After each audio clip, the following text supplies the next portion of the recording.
Anime characters look cool. A lot of them just look great, and it's without a doubt one of the first things that make us want to try certain new anime. Sure, the story is important, the art style might be another aspect, but it's often when I see a cool looking character that I just gravitate towards certain anime. And when talking about cool looking anime character, for a lot, shonen character are the first thing that come to mind. After all, they are iconic. Goku with his orange gi, Ichigo rocking an all black kimono, and Luffy with his iconic straw hat. And in my opinion, like I already said, making a character look cool is a good way to make us gravitate toward a character. Like in a fighting game, you pick the character that look the coolest for you. But while a character looking cool is good, I think the character design have potential to be used for a much more interesting purpose than making a character just look cool. It can also be used as a way to further develop the character to reflect aspects of his personality in a way that is natural and that couldn't be done otherwise. Or simply to put more focus on certain aspects of those characters. And in that regard, I think there is no other anime that does it quite the way Naruto does. Kishimoto truly utilized the design element of his character as a storytelling device, showing us visually psychological aspects of the characters. This can be easily seen in Naruto just looking at how the character wear their headbands. In Naruto, headbands are a proof that you are a ninja, so seeing how characters interact with this symbol tell us a lot about their personality. Naruto wears it on his head, showing us that he's proud to be a ninja. Sakura and Ino use it like accessory to look better. They care more about look than being a ninja. Shikamaru wears it on his arm because he don't really care about it. It's just whatever to him. Rock Lee wears it like a champion belt because to him, it's a huge accomplishment. Those elements of their design are not simple aesthetic choice to make them look better. It tells us something about their personality. And this is especially apparent with the design of the main trio, the Team 7. Naruto's orange jumpsuit is flashy. The brightness and warmth of the color scream for attention. His suit tells us that he wants to be in the spotlight, that he wants to be seen. And this is just another way for him to make the world look at him. This is pushed even further by the use of blue in his design, blue being the most contrasting color to orange. And high contrast attract our attention. This is color 101. His yellow hair is another really bright part of his design to catch our attention, and again is contrasted with the blue of his headband. He wanted to be seen because of how much he felt alone being the Jinchuriki of Kyuubi. He used his clothes as just another way to be in the spotlight after spending so long alone. Sasuke is dressed in plain practical clothes. The cold color are one that are not supposed to draw attention to him, but also visualize his cold outlook toward the world after his family's tragedy. Blue is a symbol of melancholy, and this really does fit Sasuke. But other elements of his design reflect his true nature. He wears simple clothes, nothing really special as he doesn't care about design or looking cool. To him, clothes are nothing more than a piece of fabric. Sasuke in general only uses his clothes on a practical level. He doesn't care about anything other than vengeance.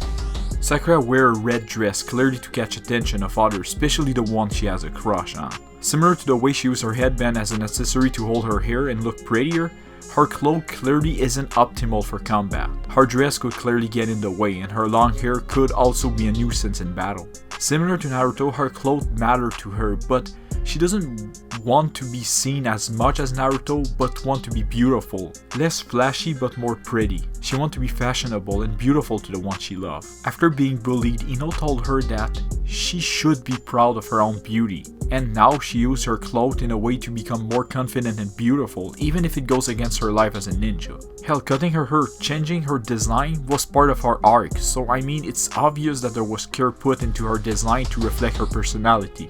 We can clearly deduce a lot about those characters only by the way they're dressed and other elements of their design. If we compare those characters to Nami from One Piece or Ichigo from Bleach, we can see that we can learn way less about them through their design than we can from characters in Naruto. What does Luffy design tell us about him? Nothing much. There's nothing much to learn from their design, while in Naruto there is an obvious purpose to the way the characters are designed. And this is not unique to the main trio. Kakashi's design have his hair pushing on one side, making him the only person in Team 7 that doesn't have a symmetric design, pushing his unorthodox nature. Rock Lee wears a skin-tight suit optimal for close quarter combat because that's all he cares about. Hinata wears a coat way bigger than her because she is shy and insecure. She just wants to go completely unnoticed.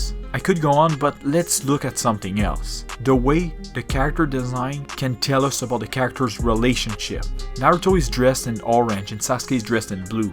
Like I already said, blue and orange are, in the spectrum of color, direct opposite, which is a pretty spot on depiction of their relationship. And it's similar to Sakura and Sasuke, one is warm and the other is cold, which tell us a lot about them in a sense. There is a huge divide between them. They're split by personality but also with color, which push even further this divide in their relationship. And another good example is how Hinata blends in the background and Naruto seem out of place. Color in their design are used to visually convey their relationship, which is pretty damn cool. We can feel their personality and relationship through their design to some extent.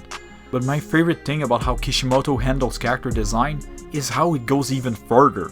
And now the change in their design is clearly a visual representation of their character growth. If you look at Ichigo's design change, you can't tell much about what changed about the character just looking at his design, which is the same for Luffy, Natsu, Goku, and other shonen characters. But in Naruto we can feel how much they have grown just looking at their change of clothes. Naruto was dressed in orange and blue, the most contrasting color for maximum flashiness, but when he come back he ditched the blue for black, showing us a growth on his part. He still want to be seen, he still want the world to acknowledge him, but not as much anymore. He know that being flashy is not enough to be loved. But this also shows us that he is much more serious and combat ready. With that said, he still more or less wear the same clothes as he did when he was young. He didn't change completely. His design shows us a Naruto that is more mature and grown up, but still one that is the same over-the-top hyperactive ninja that we know and love. Sasuke on the other hand changed completely. He wear a grey shirt with an exposed collar, but this also exposed his scar's mark, showing us the grip Orochimaru has on him. This is pushed even further by Orochimaru's motif in his design. But Sasuke as a character is one that had a hard time finding his identity. He goes through a lot of character change and this is shown in his design. After killing his brother, he started to wear the Akatsuki cloth, showing us that in his confusion he grabbed onto anything and everything that made him feel purpose. But when he realized that this isn't for him, he go back to a design much closer to his original pre-time skip look. And another thing that is really interesting is how it's only at the end of his battle with Naruto that he loses his purple belt, the last remaining design element referring the hold Orochimaru has on him. Even during his fight against the Kage, Itachi and Deidara, where he got beat up hard, it's only during his final fight with Naruto that he loses his belt, which is a small design decision that tells us a lot about his character. Sakura also changed a lot after the time skip, perhaps more than the other two.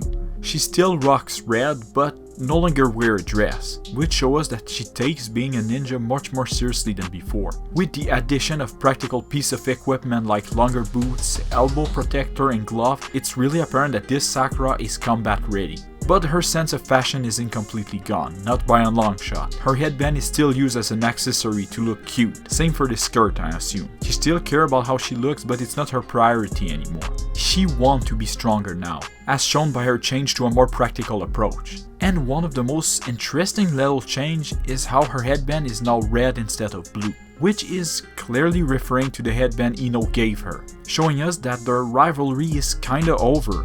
Kishimoto used the character's drip as another way to develop the characters. Our mind influences our taste, and this is shown on the outside.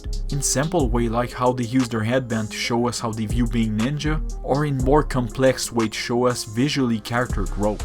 And this is one element, well, the element that make Naruto's drip matter more than any other anime. In some way, this orange jumpsuit tells me everything I need to know about this character. And this is pretty amazing. But this red right here is reminiscent of the YouTube subscribe button. Now for real, subscribe to help the channel, hit the like button and comment and all that good stuff. Check out our other video, and with that said, peace out. Take me back to a place where I felt at home. Take me back to a day when we weren't alone. Take me back to an age when the world felt small, way back before we blew it all. Take me back to a place where I felt at home. Take me back to a day when we weren't alone. Take me back to an age when the world felt small, way back before we blew it all. Too many things going on, I can't keep track of them all. From people dropping